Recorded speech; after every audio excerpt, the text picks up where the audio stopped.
Hola, buenos días, señor Don Gualberto. Buenos días. Somos estudiantes de la ULEAN, de la extensión Bahía de Caracas.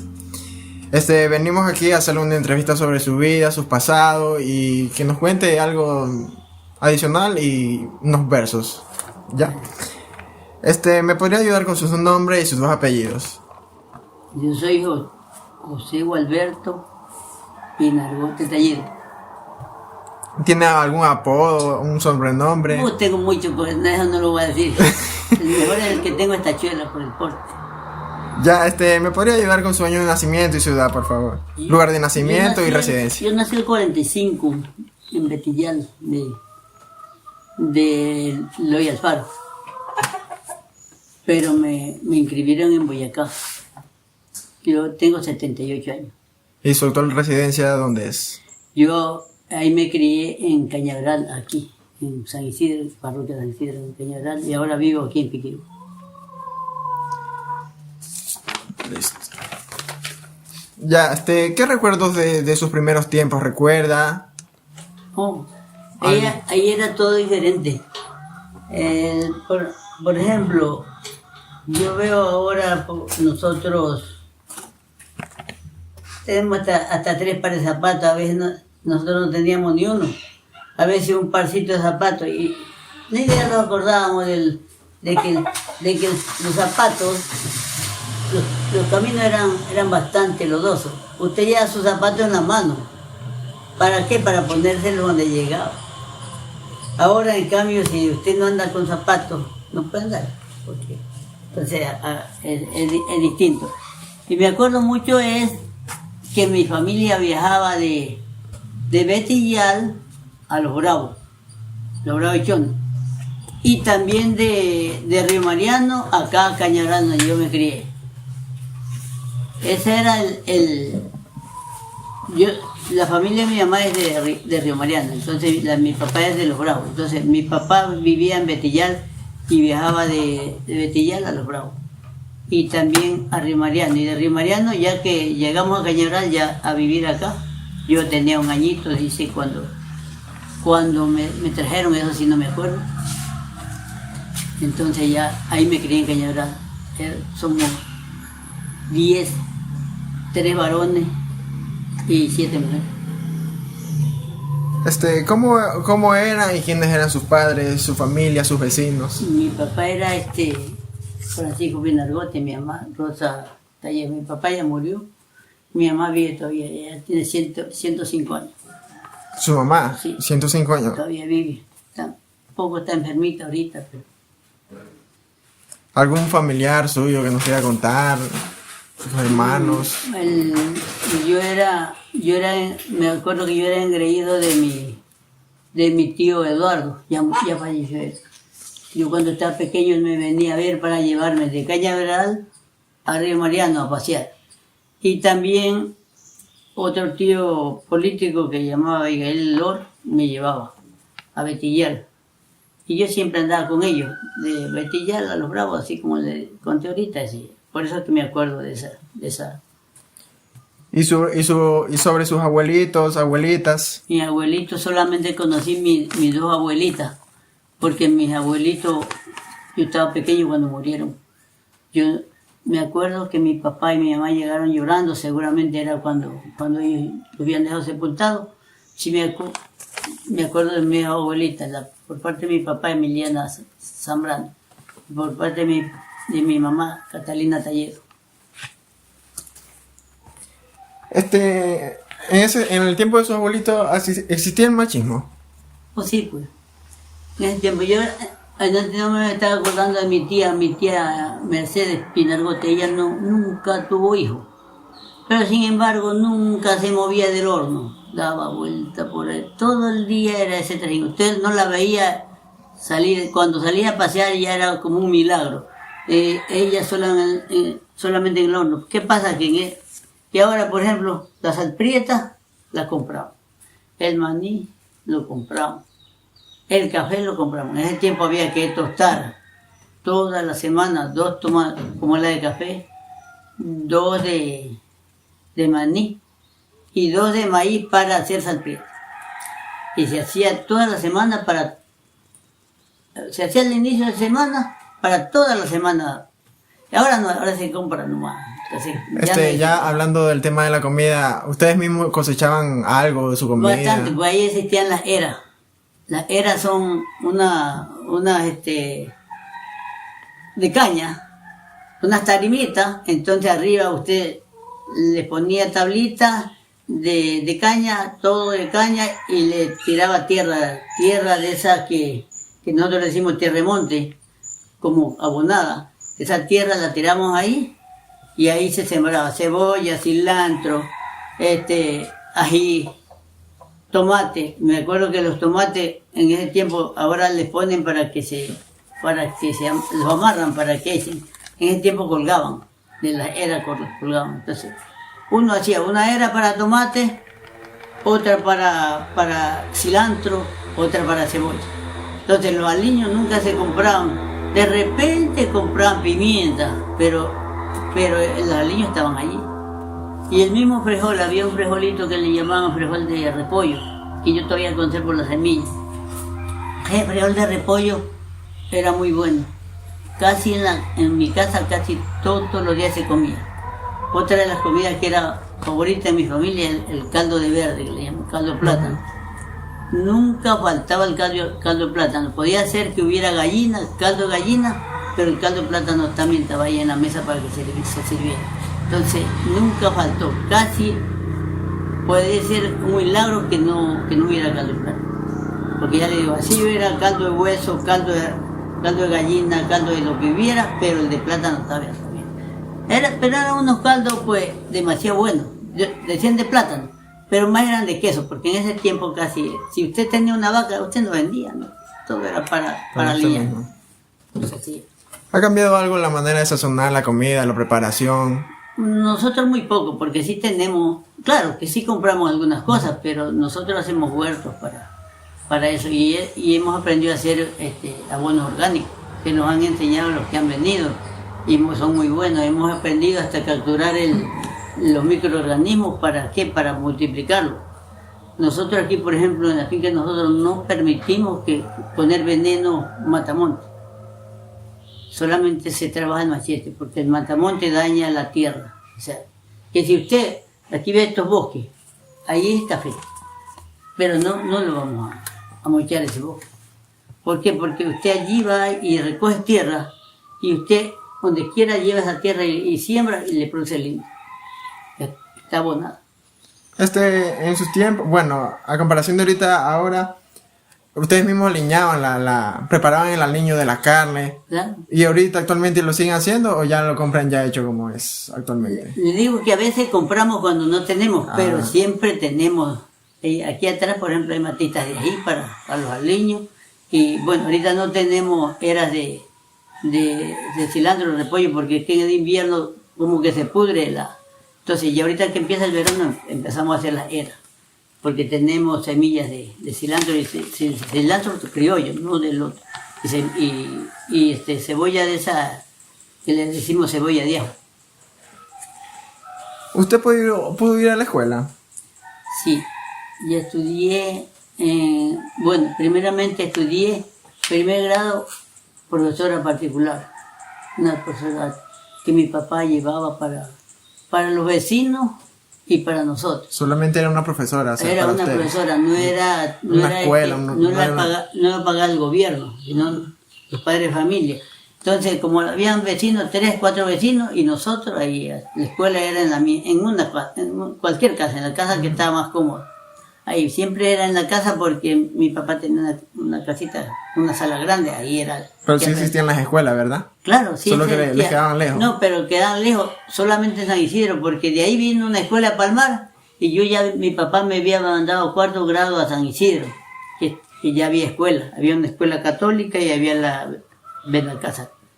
Y yo estudié en la católica y de ahí en la Benalcázar, porque en la católica nomás había hasta 4º grado. Y el colegio sí lo puedo seguir, ¿verdad?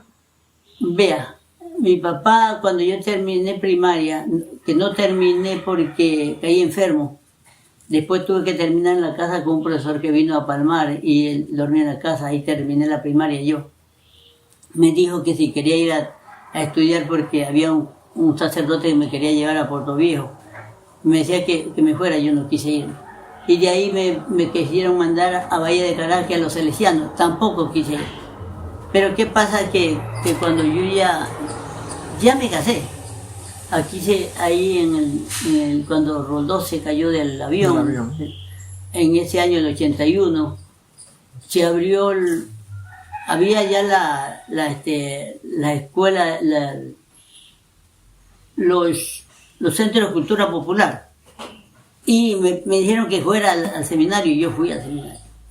Y ahí di alfabetización de noche. Y allí, a los que éramos un poquito mejorcitos, los centros más capacitados los llevaban a estudiar. ¿Cuánto estudiaban? Decían 4.000 horas. ¿Para qué? Para ser bachiller en ciencia de la educación. Íbamos los fines de semana a estudiar y los inviernos.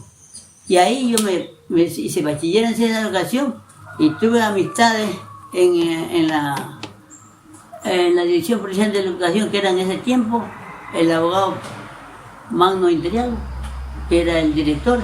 Y como ellos eran vecinos de nosotros, éramos conocidos, yo le dije a la mamá que me ayudara y él me puso al magisterio siendo solo bachiller. Y después estudié a distancia el PP, que le llamaban, profesor primario, y también estudié universidad también a distancia. Ah, sí hizo universidad. Sí, ¿y también terminó la universidad? Sí, pero ya ejerciendo el cargo de maestro. Ah, yeah. Pero maestro montubio campesino, porque yo nunca salí al pueblo. Y los juegos en sus tiempos, en casa, en las escuelas, ¿cómo eran? ¿Qué jugaban? ¿Cómo se entretenían? Ahí habían distintos juegos, por ejemplo, había todavía existe, había una cañita, ese era como dice el lugar de llegar. Salían 3 a correr y los otros siguiendo. Si lograba llegar a la cañita, pues estaba salvado, y si no, los otros lo agarraban y ya le golpeaban la espalda, ya estaba cogido. Entonces ganaba el que cogía más muchachos. Y también el juego de ñoco, se hacían 4 o 5 huequitos, iba usted con la bolita, el que ñocaba iba cruzando al otro, le daba 3 vueltas primero, ganaba la jornada. Entonces eso era uno de los juegos, me acuerdo de esos juegos.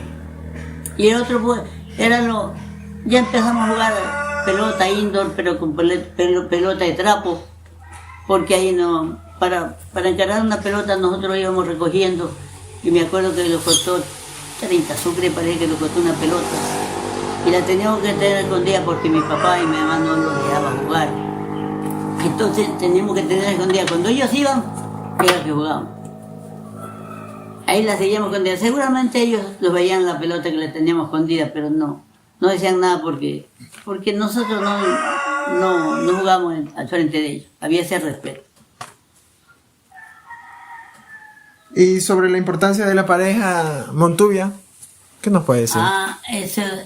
Eso sí les contaba yo, que anterior a enamorarse era difícil. O tal vez más fácil, porque como habían los bailes, ustedes se enamoraban en las parrandas, en los bailes, las parrandas que decimos vulgarmente. Entonces, había que estar un poco escondido. Ese día yo les decía, mire, que una mamá de las muchachas ponía en una esquina, la otra en otra, así. Pero siempre había una señora, porque era con la varita, que andaba alumbrando así, viendo quién conversaba. Y si ustedes lo veían conversando con una muchacha, cualquier rato se la quitaban. La señora que andaba con la lámpara tenía orden de cualquiera de ellas para quitarle la pareja. Entonces era vergonzoso que usted le quitaran la pareja, no había que estar. Y más bien ahí era con cartas. Pero eso era mal visto. Sí, no, se podía conversar con una muchacha, pero le veían que ya estaba enamorado, ahí se la quitaban, al menos si no gustaban. Y digamos, estar enamorado de una muchacha era mal visto.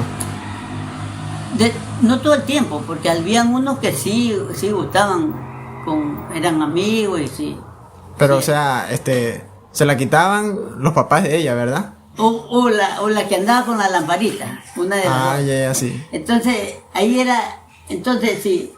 Yo, por ejemplo, yo nunca me hice gallada bueno, se me hacía gallada la juventud, pero más bien yo me iba donde estaban los veteranos. Yo estaba enamorado de una muchacha y yo estaba con él. Con los papás. Con los papás. ¿Qué pasa? Que si, por ejemplo, tomaban cerveza, yo me pegaba por ahí, me daban un vasito de cerveza y yo ponía también. Entonces, en ese son, usted cogía más amistad con se va cogiendo el cariño de los papás. Y yo, por ejemplo, en ese tiempo usted sacaba a bailar yo sacaba a bailar las mamás de las muchachas. Todo el mundo le sacaba. Pero yo más bien la sacaba a ella. ¿Para qué? Para ser mi amigo. O sea, como usted dice, mire, hay que saber pensar. Porque si usted iba solo con la muchacha, no tenía amistad con los veteranos, entonces estaba mal. Entonces usted se comunicaba con la muchacha a base de carta. Con carta le dejaban en algún lugar, o se la mandaba con un alcahuete que le decían, o con una alcahueta, y ahí.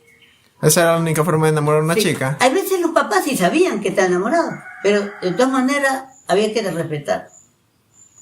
No se conversaba al público con ellos. A veces sí, iban a la casa, conversaban con él, pero alguien lo estaba viendo. No era que lo dejaban solo.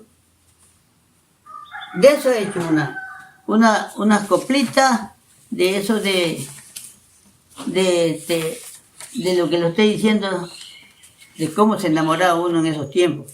Y se las voy a decir para que ya las he dicho alguna vez, pero aquí las voy a decir. Como eran aquellos tiempos los amores del pasado. Como eran aquellos tiempos que el amor era en secreto. Ahora es muy diferente, había un gran de respeto. Solo cantaban canciones, muy bajito y como nada. Eso era de repente, con una seña o mirada.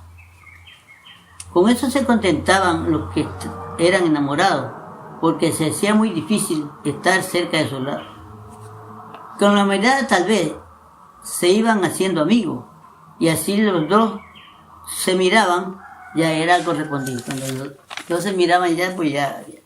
Y con las cartas también se las ofrecían bailando, y en un lugar seguro, en secreto iban dejando. En los bailes las señoras, sentadas en una esquinita, y en las paredes colgando alumbraban lamparitas.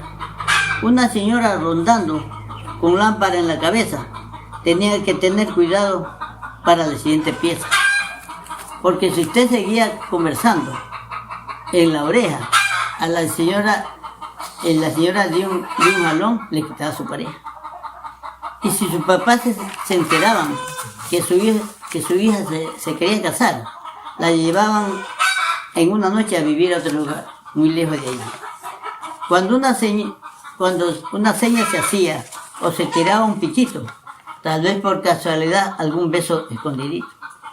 Y también se conseguía un beso que era robado, ya era un compromiso y matrimonio sellado. Cuando se llegaba el plazo entre los dos se convino, iban a pedir la novia los papás y los padrinos. Y para darse cuenta si era con buena intención, le ponían una fecha alta para dar contestación. Ahí le decían a usted, venga dentro de un mes, venga dentro de 2 meses para contestarle recién. Para ver si era responsable, le daban contestación. Tenía que el novio desde ahora pasar su alimentación. Tenía que llevar alimento todos los fines de semana para que la muchacha se alimentara, a ver si era responsable. ¿Eso era ya cuando estaban así unidos o cuando se estaban enamorando? Cuando estaban enamorados, cuando la pedían ya, pues. Ahí había que ver. Yo he puesto aquí a los jóvenes de ahora que tienen su preferida, y si el destino lo quiere, hasta que Dios lo decida. Porque algunos se llevan las muchachas para dejarlas botadas. Entonces, ¿por qué se llevan las muchachas para dejarlas botadas? Mejor es que si no la quieren, pues no, déjenla tranquila. Lo que ahorita usted nos estuvo recitando es un amorfino, ¿verdad? No, amorfinos tengo acá. Esta es una copla que hice. Los amorfinos son estos. Ah, entonces lo que usted nos estaba diciendo es una copla. Una copla. Y una copla.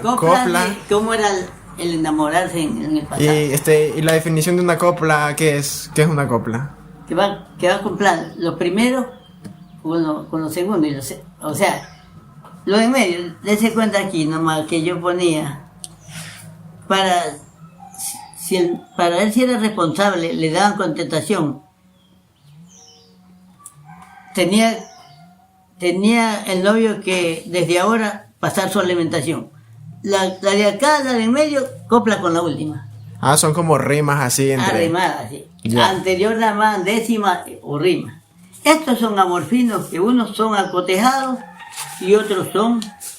En ese tiempo se hacían rondas. Después de que se le cantaba al niño Dios, se hacían una ronda. Entre ellas el baile del sombrerito. Y cada que decía el baile del sombrerito, el baile de esta manera, dando la media vuelta y dando la vuelta entera. Y con el sombrero en la mano diciendo el verso cualquiera. Y ahí decía el novio, el parejo un verso y ella otro. O ella decía uno y el parejo otro. ¿Usted alguna vez dedicó uno de esos versos? Más altísimo, sí, pues yo sí. Yo le oía porque había que contestar, dar contestación al verso como se lo decían. A veces no, a veces se decía cualquiera. Aquí tengo unos que ya le digo, unos son hechos que los he ido acoplando, otros de los viejos que habían. Aquí voy a leérselo, son como unos 30. Como soy trabajador, nunca me falta la plata. Como soy trabajador, nunca me falta la plata. Abrazado a mi guitarra, te daré una serenata.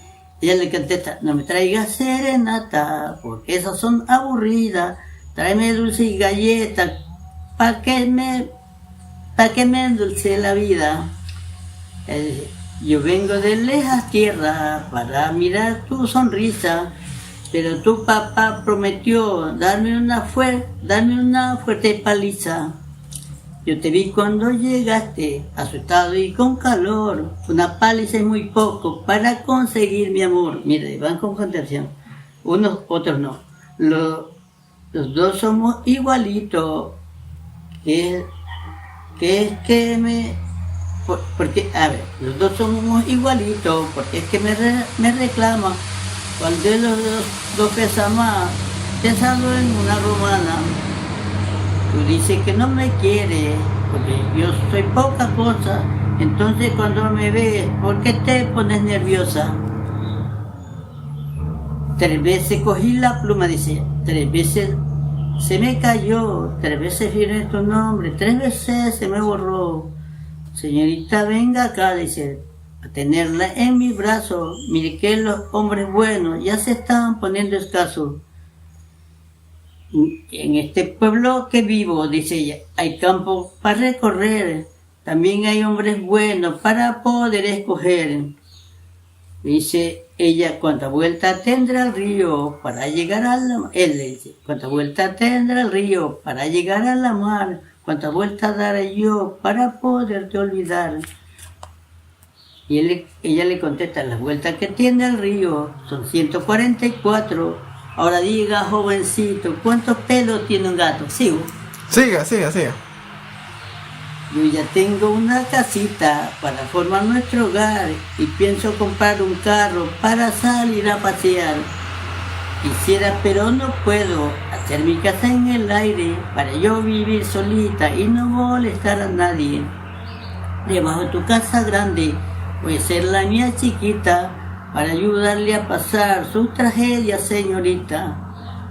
Ayer te mandé un papel y un lapicero escondido para que firmes en él un compromiso conmigo. El compromiso contigo ya lo tenemos firmado, que no me mires a ver ni estés cerca de mi lado. Yo no quiero acompañarte, que venga a preocuparme. Quiero un joven trabajador para yo poder casarme. Allá cerca de tu casa tengo un pañuelo botado. No dejo de visitarte hasta que estés a mi lado. Disculpe, eso que nos está cantando, recitando, ¿cómo se llama? Amorfinos. Amorfinos son. Aparte de amorfinos, tiene los chihualos. Estos son los chihualos. Los chihualos son que hacen le cantan al niño Dios Niñito bonito de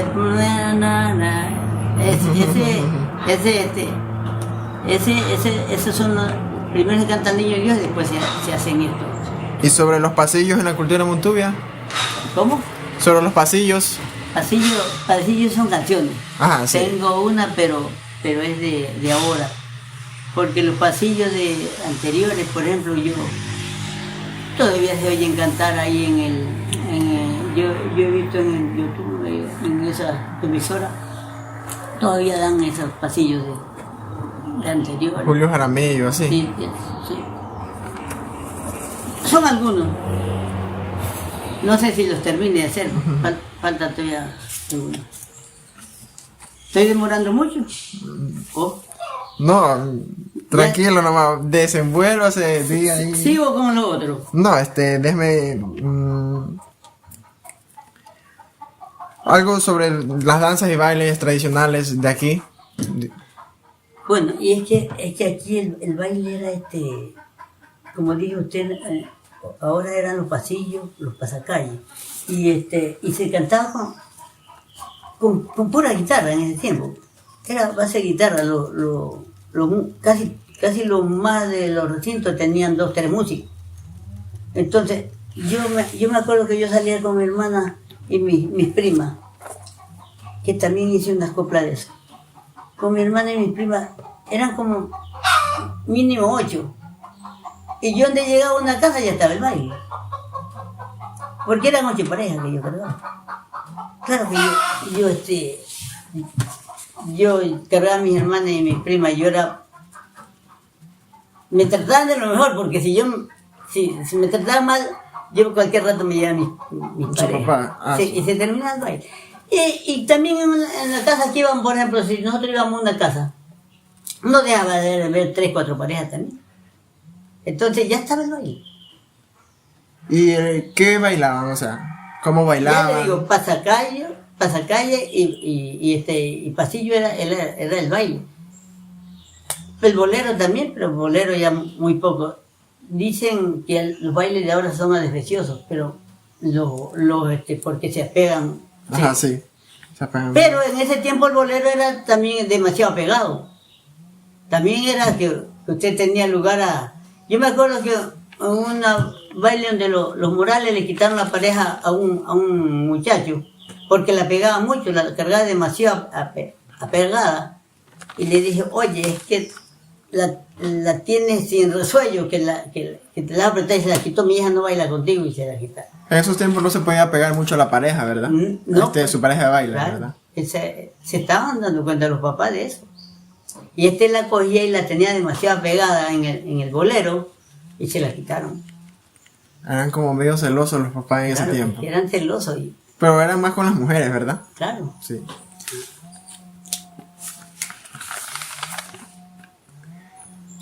Ahí los pasacalles eran bonitos, son bonitos para bailarlo porque es fácil. De ahí después vinieron las cumbias, que se coge. También se baila, ya después empezó a bailar con los radios, porque no había radio. Era radio y usted cogía esas emisoras colombianas, esas daban bastantísima música. Aquí en el Ecuador también, pues. También la edición, Radio Libertad hacía mensajes musicales y eso nos bailábamos nosotros. Una consultita, disculpe mi ignorancia, no sé, pero no sé si en ese tiempo existía la cumbia, el merengue. Y si existía, ¿se bailaba eso? Ya cuando vino el radio, sí, pues la cumbia empezó a bailarse. No digo que se cogían las emisoras colombianas, y esa harta cumbia. Se empezó a bailar. Pues. El más difícil para bailar en los tiempos míos era el San Juanito. Yo tenía un tío político que bailaba San Juanito y le aprendí a bailar, pero ya, ahora me enriedo, pero sí bailaba yo San Juanito. Porque yo lo veía bailar y San Juanito era el más difícil. Más difícil hasta que la cumbia. Entonces usted era ahí un experto bailarín, ¿verdad? Yo no perdía piezas. yo bailaba con todas las parejas. Usted no perdonaba nada, por así decirlo. A nada, ni las cocineras ni me rapaban, porque yo iba... Mire, es que había que bailar con las cocineras, ¿sabe por qué? Porque a usted le iban a dar de comer. Ajá. Entonces, a usted lo atendieron de lo mejor. Entonces, yo siempre digo, yo no subía por de frente, sino por atrás, por la escalera. Habían 2 escaleras en la casa. Cuando andaba solo subía por atrás porque las cocineras eran mis amigas y con ellas bailaba. Y después bailaba con mi enamorada, claro. Pero primero bailaba con las veteranas. No se ponían, digamos, enamorada o usted celoso si su chica bailaba con otro chico, no. No le digo que los compromisos en ese tiempo eran serios. Si usted a una muchacha la miraba y ya se le sonreía, ya eran enamorados, desde ahí había un respeto ya. Fulano está enamorado de la muchacha, ya, hasta el compañero decía, yo no me meto con esa muchacha porque ya está enamorado. Ya se sabía más o menos, entre amigos se conversaban también, y ya se respetaban. Ahora no. Ahora usted se besa con una muchacha aquí, más ya se va a besar con otra. En ese tiempo, un beso era un compromiso de matrimonio, había que casarse ya. Entonces, digamos, hacer eso que usted dice, que se besan con uno y más allá con otro, en ese tiempo era como un pecado hacer eso, claro, ¿verdad? Era mal visto. No era permitido eso. Fulana se besó con uno, se besó con otra, esa mujer es coqueta. Y los varones también, esos son... ¿Y si escuchó algo de eso? Claro. No le digo que a los hombres le decían, como le decían, vulgares, son demasiado vulgares porque andan con una y otra muchacha. Eso y a ella le decían coqueta. Le dañaba la reputación, ¿verdad? Claro. ¿Cómo se vive el nacimiento de un niño? ¿Cómo se hacía? No, ¿cómo se vive el nacimiento de un niño? O sea, ¿cómo lo recibían? Cuando nació mi hijo, por ejemplo, era con partera, el primero Héctor. La partera de la señora Jacinta Reyes. Esa les partió a todos los muchachos que me nacieron a mí. Ella ya es difunta. Era solo con partera. Y cuando teníamos que los varones ayudarla a sujetar, porque no era con inyección ni nada, tenía que dar la luz porque tenía que dar. Entonces, a lo que nacía el niño, se oía el llanto al niño, todo el mundo se alegraba y hasta que la pareja decían, no bote la placenta, no está bien. Y ya cuando botaba la placenta, decían, ya muchacho, ya botó la placenta, ya todo. Ya el niño se ponía en un cuerito de esos, de venado, de chivo, ahí lo ponían hasta que lo limpiaran bien. Uh-huh. Y ahí venía uno y daba 2, 3 tiros, porque ya nació el niño ya. Todos los vecinos sabían que ya nació el niño porque a las 3 de la mañana se dieron un tiro, ya nació ya dio a luz fulana. Ya. Al otro día venían las amigas, en ese tiempo no había pañales desechables, venían las amigas a lavarle los pañales, a lavar todos los trapos. Una venía a cocinarle una gallina, otra a lavarle todos los trapos que estaban sucios. Cuando nacía un niño se festejaba, o sea, se hacía una cena, supongo, se reunía. Lo primero era las gallinas, pues. Nunca faltan. Esa mamá al pato porque había bastante gallinas. ¿Cómo hacían las gallinas, como para festejar? ¿Horneado? En distintas maneras. El tradicional caldo de gallina con bastante cilantro y cebolla verde, ese era y también seco de gallina. Pero el caldo nunca faltaba, al menos para la paridora, para las que habían dado a luz, era el caldo de gallina. ¿A los cuántos años tuvo a su primer muchacho? Yo tenía 37 años. 37 años. Ya, pero mi esposa nomás tenía 17. Yo le llevo más de 10 años mayor que ella. Pero ahora ella está más vieja.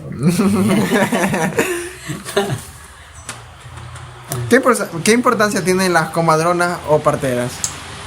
En ese tiempo sí, pues tenían alta importancia. Después cuando vino, yo me acuerdo que el gobierno de Correa empezaron a llamar las comadronas. ¿Para qué? Para prepararlas allá en su centro, para que aprendieran a aplicar inyección y estas cosas. Las llamaban. Y era bueno eso, porque las comadronas en un lugar donde es apartado, lejos, para salir con una señora paridora a veces no había ni carro. Entonces tenía que dar a luz una comadrona. Las comadronas son como tipo enfermeras, ¿verdad?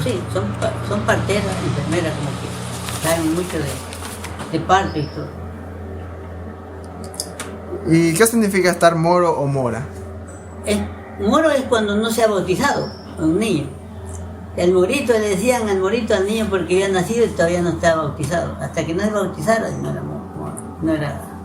dejaba de ser moro. Y muchas veces cuando el niño estaba enfermo, le venían los vecinos, los más queridos, los que sabían más, le rezaban un poquito y le ponían el agua para que no, si se moría, no muriera moro. Y yo digo que entre mí que ese bautizo vale. Pero después lo hacían con el sacerdote, pero ese bautizo ya valía, ya le ponían hasta el nombre. Digamos, en caso de que no bautizaran a un niño, ¿había algo de malo en creencias? Bueno, sí, ahí creían que el niño estaba en el limbo, que no estaba en el donde debía estar los angelitos. Decían que por eso había que echarle el agua al niño para que fuera donde están los angelitos. Decían en el limbo, yo no sé qué querían decir en el limbo, que andaba como volando, porque no se había bautizado. El limbo es como quedar en nada, ¿verdad? Sí, como está por ahí. Sí. ¿Y cuál es el valor del bautismo? No, pues esa es la creencia de Dios. Nosotros somos católicos y como somos católicos, creemos en todo eso. Es que si no, a ver, el bautizo es como que usted vaya a entrar a un equipo de fútbol. Usted es jugador, pero no está inscrito. Ahí ya usted está escrito como cristiano cuando se bautiza. ¿No le parece? Ya está nombrado como cristiano. Yo siempre cuento que 3 amigos se murieron juntos. Eran galladas, ellos los 3 creían en Jesús, rezaban todos los días juntos. Y se murieron, por accidente se murieron juntos todos. Entonces llegó el primero de Pedro y le dice: Pedro, ¿y quién eres vos? Yo soy fulano de tal. Lo miró en el libro, no estaba. Porque claro, tal vez no lo habían bautizado. No está, tienes que ir a la tierra para que te anoten en el libro de la vida. Para el otro, ¿cómo llamas vos? Tampoco está. Ninguno de los 3 estaba anotado. Vayan a la tierra.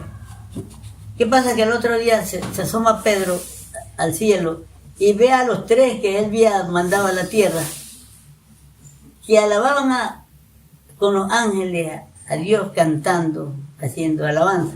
Y dice a la Virgen: venga acá, madrecita, estos 3 que yo ayer mandé que se anotaran y no los dejé entrar, ¿por qué los ha dejado? ¿Por qué están allá?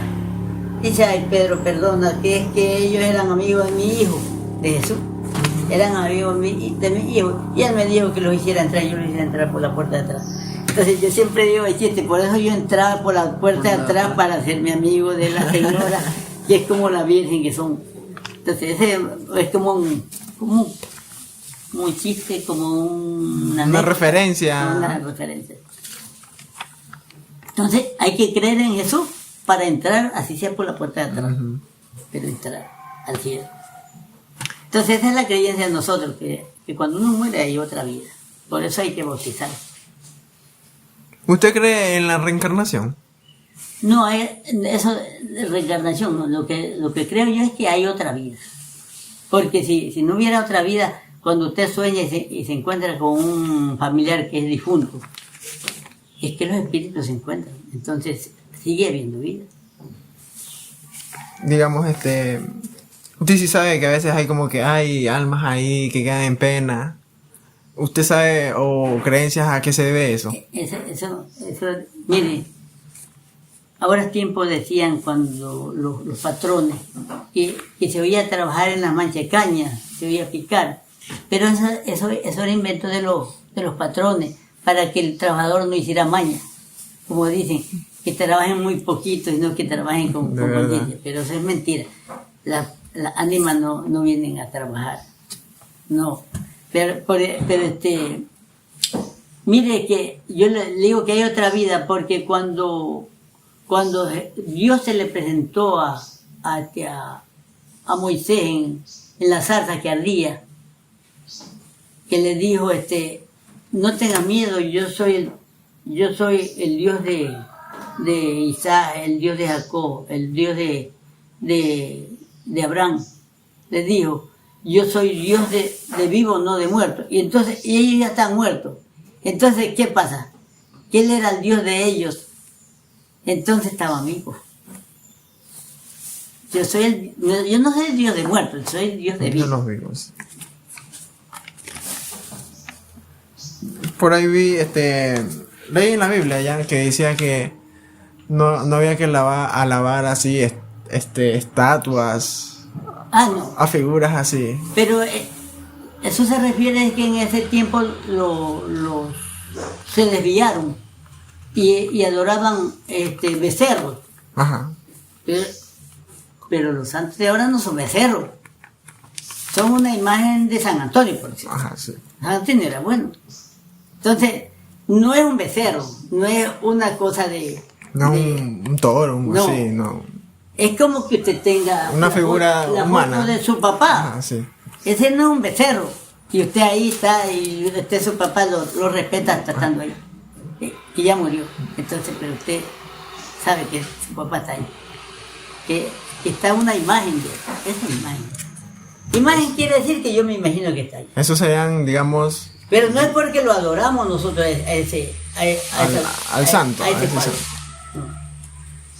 Porque yo más me gustan son las estampitas. Me gustan las estampitas. Y le digo esto, ¿por qué? Porque usted si ha visto cuando a Jesús le secaron La sangre. la sangre y quedó retratado. ¿Es una imagen o no es una imagen? Una imagen de Entonces, él. ¿esa imagen no sirve o sí sirve? Sí sirve. Sirve. Entonces, mire. Y digamos, como para adorar a Dios, él no tiene una imagen, ¿verdad? No, pues. No, él está sin la imaginación. Pero es que Jesús dijo, ¿se acuerda cuando dijo cuando Tomás le dijo que mientras que no, cuando se le apareció Jesús al otro apóstol, y él no creía, hasta que no meta el dedo donde te habrían gustado y no toque la mano y los pies, no creo. Y cuando se le apareció el que le hizo tocar y le dijo, Señor mío, Dios mío, eso quiere decir que está arrepentido, ¿no? Dijo Tomás. Pero entonces dijo, dichosos los que creen sin ver. Dichosos nosotros que creemos. Tú dices crees porque has visto. Pero más dichosos son los que creen sin haber visto. Nosotros creemos que Jesús existió, que Dios hay, que Jesús nació, que se unió aquí en la tierra con nosotros. Nosotros tenemos que creer eso. Porque Jesús le dijo, dichoso tú que has creído, porque has visto, pero más dichosos son los que creen sin haber visto. En su tiempo, ¿había más religiones o solamente existía la católica? No, en ese tiempo casi la católica, casi todos no. eran católicos. Ahora hay bastantísimas religiones. Sí, es verdad. Por aquí cerquita tenemos como 3 religiones. Son de unos que son testigos, otros que son evangelistas, pero los evangelistas tienen distintos nombres, unos tienen tienen distintos nombres, no me acuerdo los nombres, pero tienen distintos nombres. ¿Cuál es la importancia del compadrazgo para el Montubio? El compadrazgo. Compadrazgo, sí. Sí, oiga, nosotros hemos sido, por ejemplo, entre la familia, y para que exista más respeto, por ejemplo, nosotros, los compadres siempre han sido la familia misma, y especialmente los hermanos. Siempre bueno, yo busqué de padrino del primero a mi papá con mi mamá, el otro a mi suegro con mi suegro. Y así íbamos. Y nosotros, si lo otro, el padrino de matrimonio, la siguiente. La otra, una monjita y un padrecito. Entonces, con gente que está uno allegado, que son creyentes, a eso le buscábamos. Principalmente en tiempo los compadrazgos eran entre hermanos, entre tíos, sobrinos, entre primos. Ahí están. Todavía algunos buscan los familiares. Y me da gusto cuando entre familias se buscan. ¿Sabe por qué? Porque sé que la familia está unida, porque la familia no está desunida. Uh-huh. ¿El compadrazgo llegaría a ser lo mismo que ser el compadre o la comadre, o son cosas diferentes? ¿Cómo? ¿El compadrazgo sería lo mismo que ser el compadre o la comadre, o son cosas diferentes? Miren, nosotros con algunos primos míos somos compadres. Y somos compadres de que los hicimos compadres, no por un bautizo ni por nada. Somos compadres, entonces es un compadrajo. O sea, son como que amigos Sí, unidos, yo, así. yo le digo a usted, ya le digo una vez, oiga compadre, ven acá, y usted me sigue diciendo compadre, lo seguimos diciendo compadre, es un compadrajo que no está un bautizo, no está una entrega de mención de honor, no está un diploma, no está nada de por medio, y somos compadres, con algunos primos míos somos compadres, compa, no, somos compadres. ¿Y qué es el padrino y madrina para el Montubio? Ah, ¿Qué es el padrino y la madrina para el Montubio? para el Montubio. Sí. Oh, ese es el más grande respeto. Por ejemplo, si a mí me buscaban de padrino era porque querían que su hijo le saliera igualito a mí, que tuviera mi mismo modo. Ese es lo que uno hace. Por ejemplo, que el creyente, el Montubio, busca a la persona más ejemplar que haya entre la gente. ¿Por qué? Porque para que su hijo se le aparezca o su hija se le aparezca a él. ¿Y cuál es la situación de la mujer dentro de la cultura montubia? O sea, Anterior era que la mujer era, como le decía yo, que mis tías ni salían casi. La mujer era solamente de la casa. Ahora, por ejemplo, eso es lo que está buscando Raíces y Sueños. Que la mujer también sea más tomada en cuenta. Y en Raíces y Sueños hay bastantes mujeres. Cuando van a hacer visitas, más van mujeres que varones. Entonces, hay que darle importancia. A veces las mujeres son hasta más inteligentes que nosotros muchas veces. Y eso hay que reconocerlo. Nosotros también somos inteligentes, pero hay mujeres que lo sobrepasan.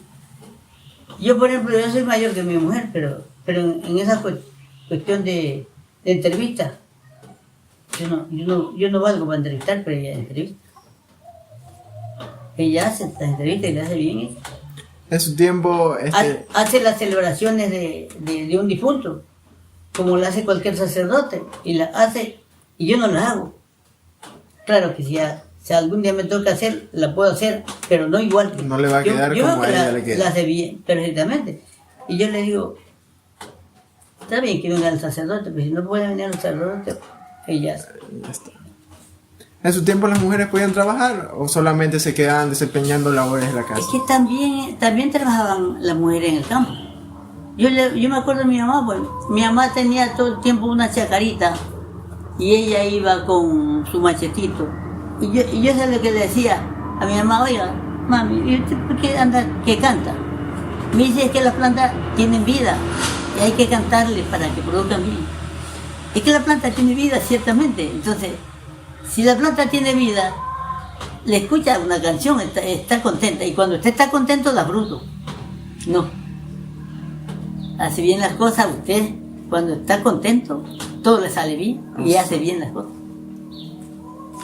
¿Y cómo es la mujer montubia como hija, madre, abuela, soltera, novia, casada? ¿Cómo es? Ya como novia ya le expliqué porque era bastante... Sí. Como mamá que era responsable con su hijo, aunque es responsable, aunque no tenga que comer, ella busca la manera. Busca la manera. Yo siempre digo que a veces hay mujeres pomposas que andan con sus hijos en los brazos, pensando que su hijo va a ser presidente, pero la pobrecita acá está pensando quién le da de comer mañana y no deja de ser el hijo de ella. Y la mamá, aunque el hijo sea lo que sea, siempre el hijo es el hijo, lo defiende a capa y espada, ¿no? Aunque sea ladrón, lo defiende. Y así es que debe ser. Usted tiene que defender lo suyo, lo nuestro.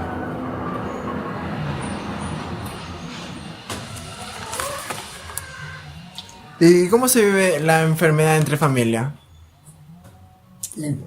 O sea, algo como que le dé En la cultura montubia siempre son los gloriados. ¿Eso es? Plantas medicinales que ellos saben que curan y le hacen. Por ejemplo, aquí ya en Raíces y Sueños están haciendo un libro. José Antonio, el padrecito, sabe hacer microdosis Y eso es que él quiere aplicar, por eso es que quiere un huerto. Él sabía hacer y sabe para qué son las plantas. Con Vilma, con mi esposa, con ella recogen todas las recetas. Si alguna persona ven que cura, o que curan ojos, que curan así, algún enfermo, van y la entrevistan y le sacan lo que ella sabe para hacer. Están haciendo un libro ahorita de medicina natural, y así era la cultura mutuya, solo con las plantas medicinales. ¿Qué es el mal de ojo y cómo se cura? El mal de ojo. Mira, a mí me enseñó la final Enriqueta Salvatierra a curar los hígados, solo haciéndole crucita y rezando oración. El ser humano, nosotros somos, como les digo, tenemos una electricidad en la vista que solamente que usted me caiga en gracia lo puedo guiar. Eso se llama el ojo. El ojo es como un desgano que le da, pero a veces es que si usted lo miran a ver con coraje, ya lo están amaleando. Y si lo miran a ver con admiración, también a veces lo están. Entonces, consideran los que curan eso. Pero a mí me enseñó la señora Enriqueta a curar rezando la oración de San Benito, porque San Benito era médico. Entonces, ella me enseñó así. ¿Y sabe por qué le enseño? Porque usted no cobra.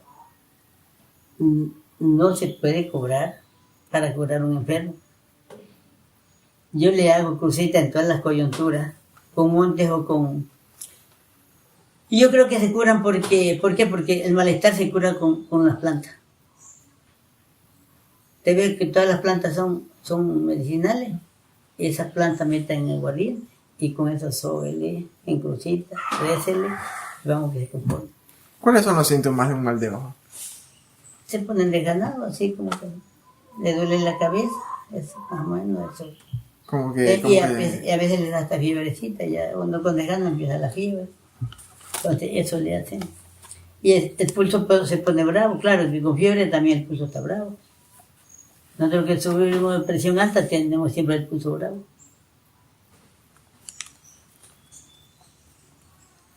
¿Y por qué se bendice el agua? Oiga, las aguas todas son benditas. Pero nosotros creemos que cuando el agua hay una misa, queda bendita de verdad. Pero las aguas todas son benditas. Y el agua es el mejor remedio del mundo. Ese le cura a todo el mundo. Porque no tome agua para que vea que le pasa. Entonces es el mejor remedio. Y todos los remedios lo hacen con agua. ¿No? Hasta los gloriaditos son con agua. Entonces el agua es que hay que estar tomando. ¿Y las velas? Bueno, eso es como que uno tiene una tradición, porque anterior quemaban algo para que subiera, como agradar a Dios. Acuérdense que ponían un becerro macho, decían, y lo quemaban para que eso subiera. Y nosotros ahora, por lo menos, velitas prendemos para que eso. Porque nosotros comemos, porque cuando ya vino Jesús dijo, no, a usted no lo hacen por lo que come.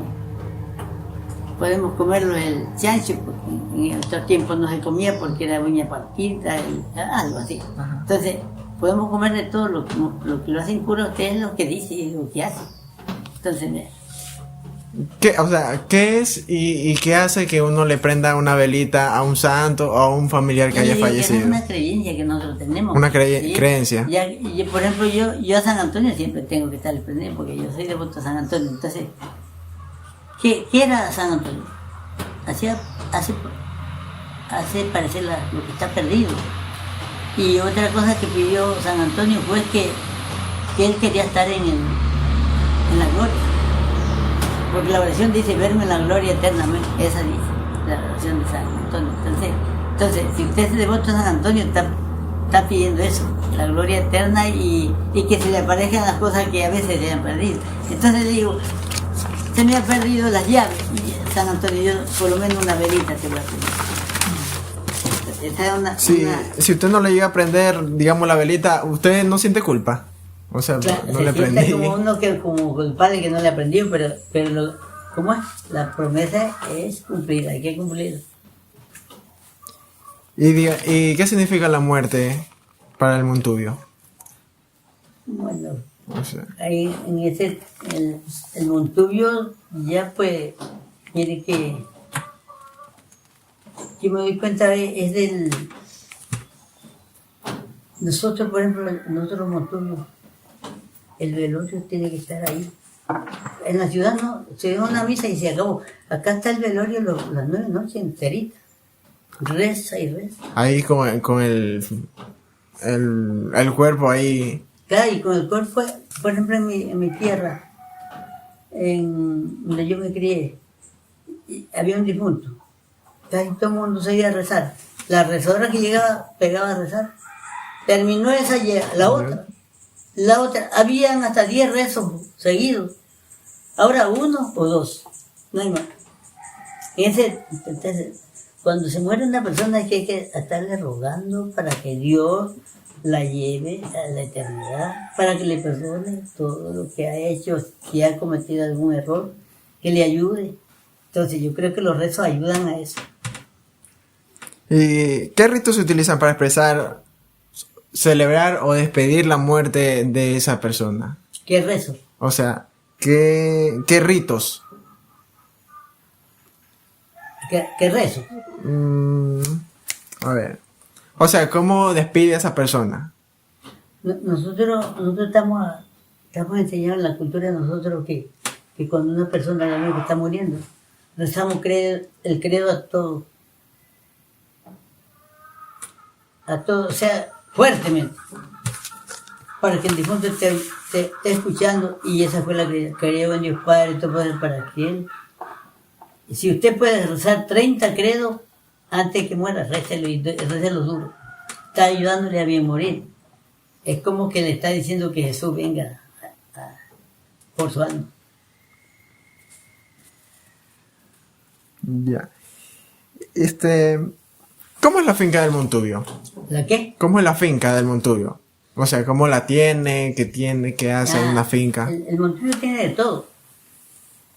El Montubio, por ejemplo, anteriormente todo el mundo tenía que tener una chacra. ¿Y qué era una chacra? Un encierro de una cuadra o de media cuadra o de un cuarto encerrado donde tenía haba, yuca, frijol, de todo para comer. Hubieran los paros que hubieran y no vendían nada, pero él tenía comida. Todo ahora eso. se está perdiendo esa tradición. Se está perdiendo esa tradición. Hola. Ya, le voy a hacer una pregunta. Ajá. Dice mi mami que si usted canceló la luz. Sí. Ya aquí hay un señor que según anda con una orden que aquí va a cortar la luz.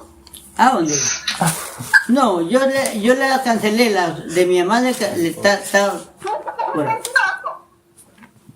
está cancelada. Ya, tío, que aquí es que están dando su una repelada. Ya, chao, chao. La finca del Montubio hay de todo. Ya. Ya, el Montubio cosechaba y creaba sus propios animales para su consumo y para vender, ¿verdad? Para todos. Mire, nosotros decimos que el agricultor debe de tener de toda clase de plantas, toda clase de productos y animales, tiene que tener de todo, desde el gato, el perro, porque si la rata le llega el gato le coge, el perro, todo tiene que tener, clase de animales, chanchos, así. Yo decía, si yo soy presidente de la República, por lo menos una vaca tiene que tener para ir el campesino.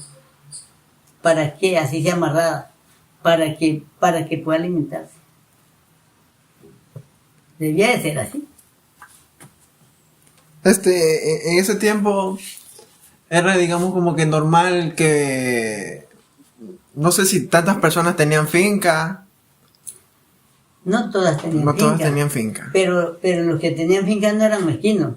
Sí, sí. Le decían, a ver, deme un trozo para sembrar, y le daban. En ese tiempo se le daba a una persona. Nosotros por ejemplo, cuando fuimos a la fortuna, malo que diga de nosotros, fuimos a La Fortuna y fueron mis primos todos para allá. A cada uno se le... A ver, ¿quieren sembrar una cuadra de algo? Ahí está. Sí. Entonces, habíamos 6 trabajando y todos 6 tenían siembra. Claro que nosotros teníamos más porque habíamos cogido, habíamos hecho. Pero si los ayudaban a trabajar, tenían que tener también. Y en ese tiempo, así, el Montuyo tenía que tener hasta el vecino. Si no tenía tierra, pues le daba un pedacito para que fincara. En ese tiempo sí existían las clases sociales, ¿verdad? Claro, porque, claro, habían hacendado. Y ya sabe usted lo de los hacendados, cómo era. Que, por ejemplo, si usted trabajaba con un hacendado, yo era de hacendado, usted venía a trabajar todos los días conmigo y todo llevaba de aquí. Y yo le subía un poquito la cuenta. ¿Para qué? Para tenerlo siempre endeudado y para que todo el tiempo estuviera trabajando conmigo. Esa era la táctica del hacendado en ese tiempo. Entonces, los patrones abusaban. Tenían de todo y le daban las compras. Tras que se daban cara, le ponían un poquito más de lo que habían pedido. ¿Para qué? Para que usted siguiera trabajando. Y usted no se podía ir. Yo me acuerdo que mi tío, ahí en Cañaveral, mi tío Benito, que vivía cerca de nosotros, sacó un vecino que ahora murió aquí cerca de nosotros, que lo tenía yo aquí de vecino. Lo sacó que debía 400 sucres, pero eso nunca salía. Entonces tuvo que pagarse. Lo pagó y él fue a trabajar. Ahí terminó la deuda, porque él casi le descontaban. Si trabajaba 10 días, todo ya le descontaban y le iban dando las cosas, pero también. Y donde estaba no le descontaban lo que él hacía. Les descontaban una parte, pero no todo. Entonces, todo el tiempo está endeudado. Entonces, lo sacó de ahí. ¿Cómo es la vecindad entre los Montubios? A nosotros ya les dije, en antes, pues, bueno, nosotros nos criamos en Cañaveral. Ahí venían, los vecinos de nosotros eran los Cedeños, los Intriagos, los Morales, los Pumas. Esa gente eran los vecinos de nosotros. Si ellos hacían una fiesta, nosotros estamos allá. Si nosotros hacíamos, ellos también. Mire, yo me acuerdo que en la casa, por ejemplo, habían chanchos engordando. ¿Para qué? Porque la manteca no era como la de ahora, vegetal ni aceite. Era pura manteca de chancho. Entonces, si faltaba la manteca, ya había que matar un chancho que tenía manteca. Entonces venían las vecinas, las mujeres venían a ayudar. Puercos grandes. A las 4 de la tarde, usted decía, aquí no había un puerco. Ya lo habían dejado bien arregladito, cocinadito, hechos chicharrones, hecho todo. Y ellas se llevan un poquito, tanto el día ahí, y se iban. Lo mismo si ellos mataban muchachos, ahorita iban de acá también. Y lo mismo hacían. Entonces, usted decía, aquí no han matado chanchos, porque no había ni seis. Pero se habían matado porque ahorita venían y no decían, ¿yo qué hago? Y no que pegaban, ayudar. La gente, yo me recuerdo los Morales, la Zambrano, los Intriagos, toda la gente era que no había que decirle, venga, ayúdeme a hacer esto. Llegaban y comenzaban a hacer. ¿Y el recinto entre los Montubios, cómo es el recinto? Lo mismo, pues. El recinto se formaba, era de un poco de familia, y ya después se formaron por las escuelas. Donde se hacía una escuela, se formó una escuela, pues fuera particular, ya sé. Por ejemplo, en eso de Palmar, por ejemplo, yo me crié abajo en Cañaral. Ahí nomás había, en Palmar era un caserío. Cuando ya vino la escuela fiscal, ahí todo el mundo, Palmar, todo el mundo llegaba ahí, Palmar se formó. En Cañaral después ya se hizo también escuela, y todos se fueron. Las escuelas iban formando los recintos. Donde se hacía una escuela se formaba un recinto. ¿Y una capilla? ¿Qué es una capilla? También, pues. También donde había un grupito que eran creyentes, lo primero que hacían era una capilla. ¿Para qué? Para ir a rezar. Ah, es como un lugar donde se hace un rezo. Claro. Se iba a rezar los días, se ponían de acuerdo, bueno, los sábados tarde o los domingos, se iba a rezar. Así mismo aquí en Piquiguacén. Todavía se sigue en todas partes. Pero ¿le hacen el rezo a un santo o a Dios? Aquí tenemos, bueno, nosotros hacemos las celebraciones a Jesús, a Dios, todo. Pero aquí el patrón de nosotros es San Miguel de Arcángel. Por aquí dice cuál es la importancia de San Pablo en la vida de Montuvia de San Isidro. San Pablo es un santo, ¿verdad? Claro, es que aquí, por ejemplo, la fiesta que en todos los campos la que rebosaba todo era la fiesta de San Pablo. Y no solamente que se hacía el día de San Pablo, se hacía desde antes. La octava de San Pablo, antes de la fiesta de San Pablo. Es que en todas partes decían, entonces, de fulano de tal va a ser el día de San Pablo, pero en la otra parte fue antes, en la otra después. Y ahí todo el mundo dijo, pues, ¿qué pasa? Que ahí mataban 2 chanchos. Y si llegaba bastante gente, mataban otro. Y al otro día era gallito, en el día. El baile era una noche o 2 noches, pero hasta en el día se seguía bailando. Se repartía dulces. Por ejemplo, San Pablo buscaba un padrino, de los más viejos, era el padrino con su señora. Pero habían priostas, hasta 8 pares de priostas. Por ejemplo, usted era soltero, lo con una muchacha, para que fuera priosta. Usted repartía vino, rompope, y su pareja repartía dulce. O sea que todo el día, toda la noche estaban repartiendo. Porque eran bastantes. Los padrinos se quedaban de último. Y el que más me gustaba era el rompope, porque hacían rompope. Sí. Sí, era muy bueno. ¿Cómo era la comida tradicional de los Montubios? Las comidas tradicionales y las típicas. ¿Cómo dice? ¿Cómo eran y cuáles son las comidas tradicionales y típicas? Yo le digo siempre que los tiempos buenos de ahora, Ya no son los mismos. los tiempos buenos de ahora son más malos que los malos de esos tiempos. Porque me acuerdo en una ocasión que se acabó todo no había arroz, no había nada, pero en los patios de las casas estaban llenos de patos, de gallinas. En ese tiempo se hacían los tamales de pato. Son muy buenos. Molíamos ahí, hacían jerén con maní y el pato lo hervían ahí juntos. Y le hacían los tamales, y esos tamales, cada uno le tocaba un tamal. ¿Cómo era el tamal? Era con hoja de plátano. Y yo decía, ¿y para qué? Decía, la envolvieron en hoja. ¿Y por qué no la dejaron nomás para servir en el plato? Pero es que la hoja como que le da otro sabor agradable a la comida. Por eso el tamal. Lo más tradicional aquí en las tierras de nosotros es el tamal. Y en ese tiempo era el del pato, y ese era muy bueno. De gallina, de chancho, de cabeza, de todo. De cabeza de chancho. Y de las comidas antiguas, ¿qué ya no se hacen? O sea, algo que ya no hagan que anteriormente hacían. Ahora. Sí, o todavía siguen haciendo lo mismo. De repente, por ejemplo, el borroque es de la chonta con maduro. Casi ya no se ve. Este año hicieron por ahí porque yo en una casa yo probé el borroque, Mire, en los campos nunca faltó la colada. Y esa colada cogían un plátano, si no había de qué hacerlo, cogían un plátano, lo rayaban, le exprimían, le sacaban como el juguito, y de eso hacían colada, muy buena, esas coladas nunca faltó la colada en los campos. ¿Y qué pasa? Que en ese tiempo no estaba la gente como ahora piponísima, porque tienen toda la grasa. ¿Por qué? ¿Qué pasa? Que a usted le daban de comer bastantísima grasa, pero le daban un vaso de colada caliente, y con esa colada caliente le bajaba toda esa grasa que usted había consumido.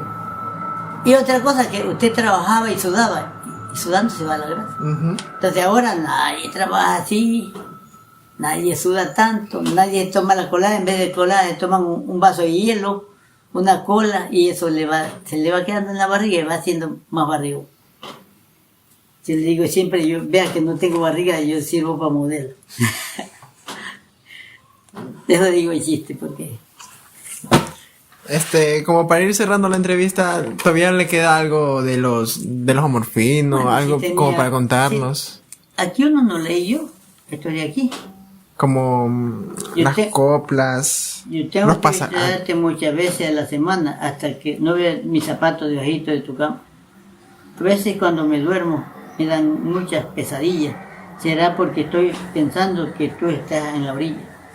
De noche cuando me acuesto, yo sigo pensando en ti, pero yo sigo soñando que tú estás junto a mí. No sea alabancioso que yo nunca te he querido. ¿Será que has estado soñando y el sueño te ha parecido? Anoche estaba soñando que los negros me llevaban y eran tus lindos ojos que de lejos me miraban. En el patio de tu casa voy a poner un letrero con mis 4 iniciales diciendo cuánto te quiero. Cuando un pobre me enamora me dan ganas de llorar porque el corazón me dice que tengo que remendar. Señorita, yo soy pobre pero con porvenir. Tengo una camisa vieja para trabajar y dormir. Quiero que se dé un milagro, por eso quiero ir a misa. Que nadie se me acerque con una sola camisa. En tu boquita risueña, de ella le quisiera poner yo una vez y una voz. Ayer pasé por tu casa, me tiraste un limón, el limón cayó en el suelo y se me corazón. Yo quisiera estarte viendo 30 días en cada mes, 7 veces por semana y cada una vez. Estoy cantando. Abre tu ojo, paloma, para subir a tu nido. Anoche dormiste sola, esta noche estás conmigo. Eso, ahorita lo estoy diciendo hablado, pero todas eran cantados. Quisiera ser mariposa, las que vuelan azules, para estarte visitando sábado, domingo y lunes. Bueno, por ahí tengo esto. Tengo otras coplitas. Esta es de la fiesta que ya les he dicho algunas veces. Esta de la fiesta. Yo les dije antes que yo salía con 8 parejas, con mi hermana, mi prima. Más o menos en eso está pensado esto. Coplas de la fiesta del campo. La fiesta va a comenzar. Ya llegan los invitados. Se escuchan muy buenas noches por uno y por otro lado. Suba, comadrita. No se haga la retrechera. Pase pronto para adelante. No se quede en la escalera. Si oye chillar la cazuela allí afuera en el fogón, pronto vendrán las britadas y ya huele a chicharrón. Baile amigo con mi hija, vecino y mi compadrito. Pase usted también, señora, a servirse un bocadito. Así arranca la parranda, el patrón se ha entusiasmado, dice maten otro chancho y atiendan los invitados. Lo dulce con el rompope se reparte a cada rato. Tome su vaso de chicha y agarre pronto su plato. Qué linda que está la farra. La sala ya está repleta. Se escuchan sonar la guitarra, la maraca y la trompeta. Esto ya se puso bueno. Dan viva por allá en la sala. Llegó el patucho risueño con su prima y su hermana. Eso puse de yapa porque era yo que llegaba con mi hermana.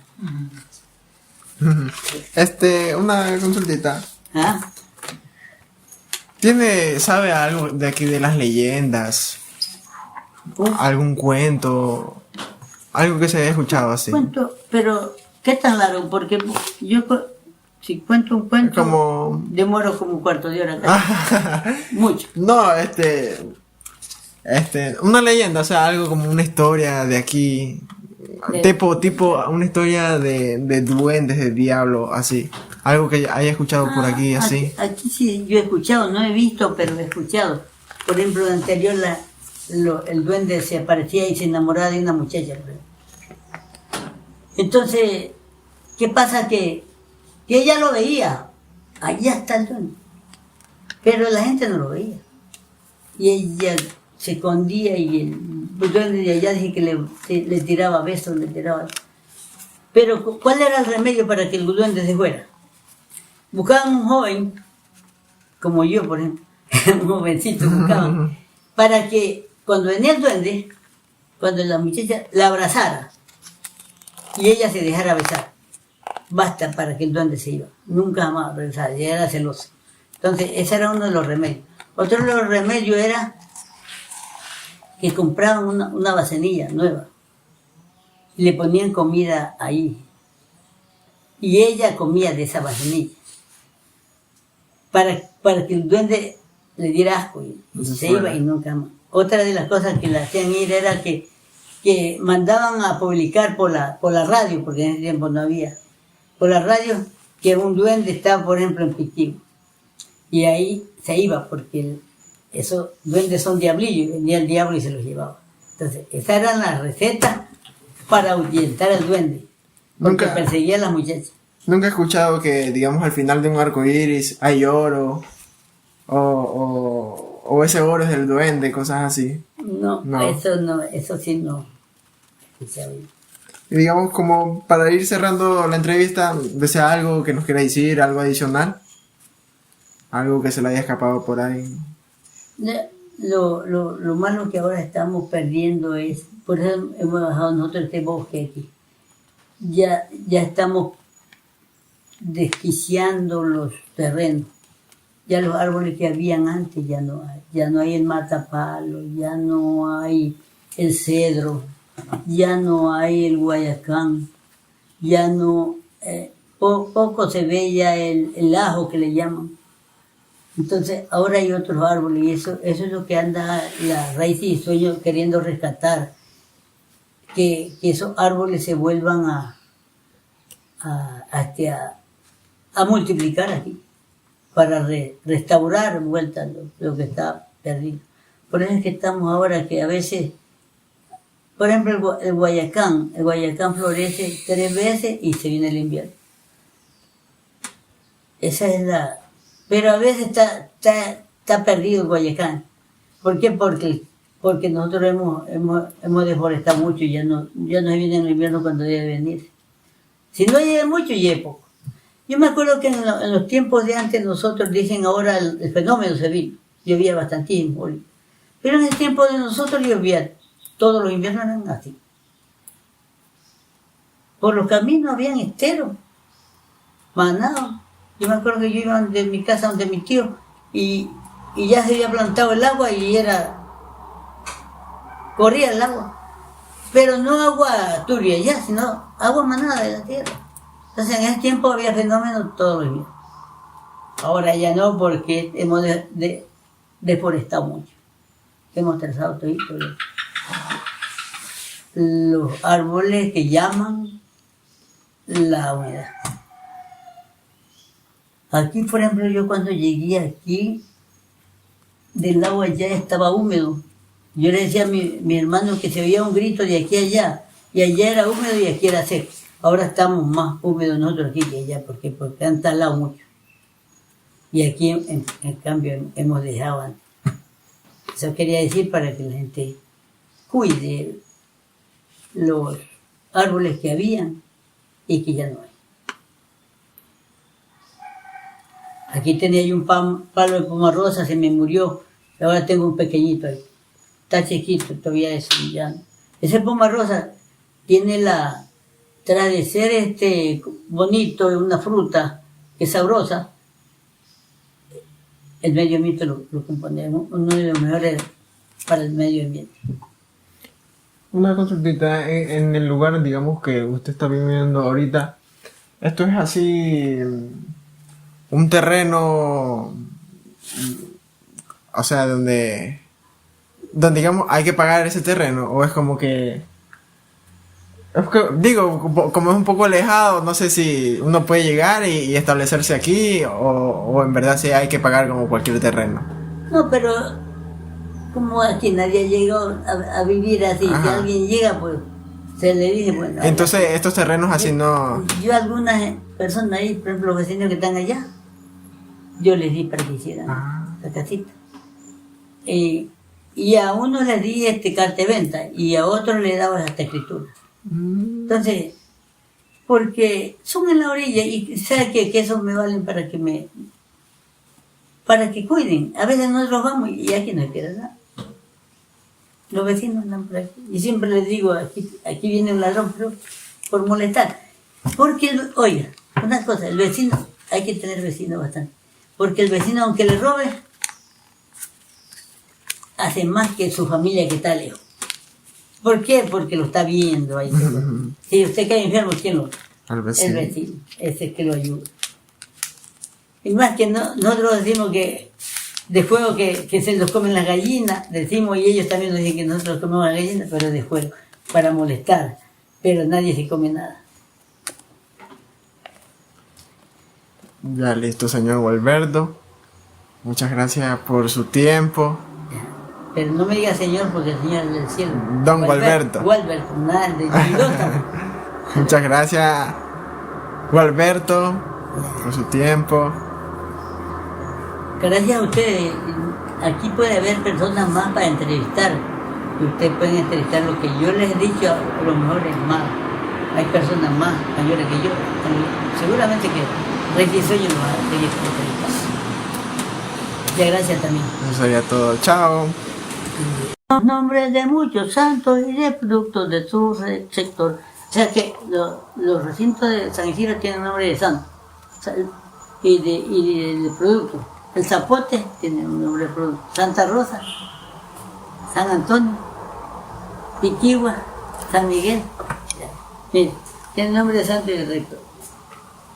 La Fundación Raíces y Sueños a la Cultura va a rescatar luces hermosas en la montaña y era del cielo la sucursal. A San Isidro le dicen la sucursal del cielo. ¿Por qué le dicen la sucursal del cielo? Porque es bondadosa. Porque llega usted, entre, pase adelante, quédese aquí, no se vaya. Esa es la gente demasiado bondadosa. Y por su clima tiene de todo. También el centro ceremonial es la tierra de antepasados y del Montubio, la capital. Aquí en San Isidro hay un centro ceremonial que lo hicieron los aborígenes, en medio de San Isidro. Por todo es bajo, por todo lo costado, pero hay un muro de tierra grande. Y le dicen que San Isidro decía la capital Montubio de Ecuador, por eso es esa estrofa. Y su cultura es milenaria y su costumbre tradicional, con las bondades de sus habitantes, hacen la tierra más ideal. Bella es la historia de San Isidro, venga y conozca este lugar, un paraíso que está escondido como en mi pueblo, nada igual. No le sale bien la canción porque yo no soy cantante, pero esta es la canción. Ya no la grabó, ¿no?